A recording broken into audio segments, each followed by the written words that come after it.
Hello મિત્રો, આજે આપણી જોડે છે હર્ષાબેન સાવલિયા. થોડાક મહિના પહેલા અમે હર્ષાબેનના દાંત કાઢ્યા હતા, ઉપરની ડાબી બાજુના. પણ ત્યાં બ્રિજ હતો પેશન્ટને, એટલે કે આજુબાજુના દાંત ઘસી અને નવા દાંત બેસાડ્યા હતા.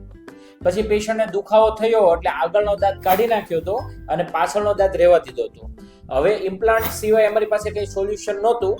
અવારનવાર જ્યારે આપણે સ્ક્રૂ નાખતા હોય ત્યારે પેશન્ટ ડરતું હોય કે ઇમ્પ્લાન્ટથી દુખાવો થશે, કરતી વખતે દુખાવો થશે. આપણે પેશન્ટનો જ અનુભવ લઈએ કે એમને કેવું રહ્યું.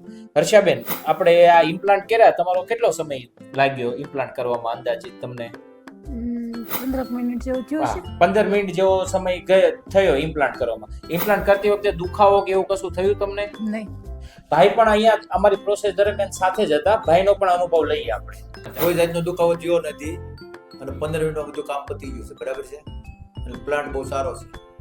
ઇમ્પ્લાન્ટ એક બહુ સારી વસ્તુ છે, કારણ કે ઇમ્પ્લાન્ટ કરતી વખતે આજુબાજુના દાંતને ઘસવો પડતો નથી. માની ચાલો કે આપણે આ હર્ષાબેને એ સમયે જ ઇમ્પ્લાન્ટ કરાવી નાખ્યા હોત તો એમને આગળનો દાંત ના ગુમાવવો પડ્યો હોત, પાછળનો પણ દાંત ના ગુમાવવો પડ્યો હોત, તો અત્યારે ઇમ્પ્લાન્ટની સિચ્યુએશન જ ના આવી હોત. હવે આમના કેસમાં એક ઇમ્પ્લાન્ટની જરૂર હતી આજથી લઈને 5 વર્ષ પહેલા.